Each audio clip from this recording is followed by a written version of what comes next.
Temple city తిరుపతిలో వేసవి తాపానికి ప్రజలు అల్లాడిపోతున్నారు. ఉదయం 10 గంటలు దాటిన తర్వాత రోడ్లపైకి రావాలంటేనే భయపడుతున్న పరిస్థితి నెలకొంది. ప్రధాన రహదారులన్నీ ఖాళీగా దర్శనమిస్తున్నాయి. సూర్య తాపానికి వీధి వ్యాపారులు తీవ్ర అవస్థలు పడుతున్నారు. తిరుపతిలో ఎండ తీవ్రతపై మరింత సమాచారాన్ని మా ప్రతినిధి విజయమూర్తి అందిస్తారు. టెంపుల్ సిటీ తిరుపతి నగరంలో ప్రచండ బాణుడి ప్రతాపానికి నగర ప్రజలంతా కూడా విలవిల్లాడిపోతూ ఉన్నారు. గడిచిన వారం రోజులుగా వేసవి తాపంతో ఉక్కిరి బిక్కిరవుతున్నటువంటి తిరుపతి ప్రజలు రాబోయే వారం రోజులు కూడా మరింత తీవ్రతతో కూడినటువంటి ఉష్ణోగ్రతలు నమోదయ్యే అవకాశాలు ఉన్నట్లుగా వాతావరణ శాఖ హెచ్చరికల నేపథ్యంలో తిరుపతిలో ప్రధాన రహదారులన్నీ కూడా ఖాళీగా దర్శనమిస్తున్నటువంటి పరిస్థితి.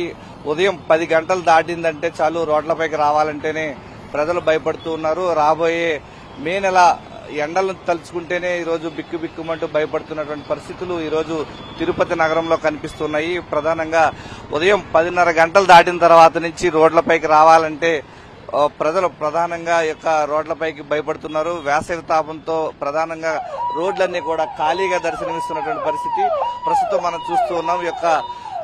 ఏదైతే 4 కాళ్ల మండపం సర్కిల్ వద్ద ఉన్నటువంటి ప్రధాన రహదారి పైన రోడ్లపైకి వచ్చినటువంటి ప్రజలంతా కూడా ముందస్తుగానే తమ యొక్క కార్యక్రమాలు ముగించుకుని ఇంటికి వెళ్ళిపోతున్నారు. పెద్ద చెప్పండి, తిరుపతిలో వేసవి తాపం ఎలా ఉంది, ఎలాంటి ఇబ్బందులు ఉన్నాయి? వేసవి తాపం అంటే చాలా ఇబ్బంది పెడుతుందండి. నేను రిటైర్ ఆర్టీసీ ఎంప్లాయీ. 10 గంటలు అయితే కళ్ళు తెరలేకపోతున్నాం. ఇక్కడ ఎటు చూసినా బాణుడి ప్రతాపంతో చిన్నపిల్లలు కానీ పెద్దవాళ్ళు కానీ విలువలాడుతూ ఉన్నారు. మరి ప్రభుత్వం కూడా చలివేంద్రాలు ఏర్పాటు చేస్తే కొంచెం బాగుంటుందని నా అభిప్రాయం. కాబట్టి ఈ బాణు ప్రతాపాన్ని తగ్గించకపోతే జనాలు కోడి పిల్లల్లాగా గిలగిలగిలా కొట్టుకోవాల్సి వస్తుంది భవిష్యత్తులో. చాలా హార్డ్గా ఉంది. 42-44 డిగ్రీలు అంటే ఇంక అది ఏ దారి తీస్తుందో మనకు అర్థం కావడం లేదు. కాబట్టి రాబోయే కాలంలో ఈ బాణుడి ప్రతాపకి మరి ప్రభుత్వం అన్ని సిటీలు కూడా ఈ ఎండలు అదే విధంగా ఉన్నాయి కాబట్టి చలివేంద్రాలు అవి ఏర్పాటు చేయాలని మా యొక్క ప్రజల అభిప్రాయం.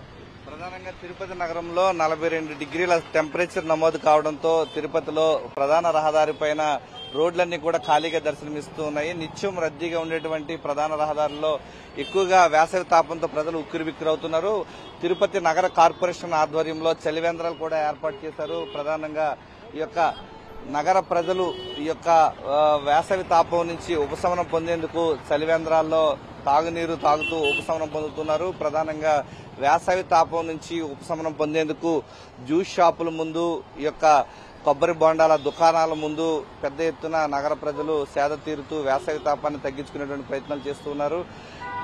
ఏప్రిల్ నెలాఖరు నాటికే వేసవి తీవ్రత ఎక్కువగా ఉండడంతో మరింత ఉక్కిరిబిక్కిరవుతున్న పరిస్థితి. మే నెల ఎండలు తలుచుకుంటేనే భయం వేస్తోందంటూ తిరుపతి నగర వాసులు అల్లాడిపోతూ ఉన్నారు. కెమెరామెన్ ఎల్ఐతో విజయమూర్తి, సాక్షి టీవీ, తిరుపతి నుంచి.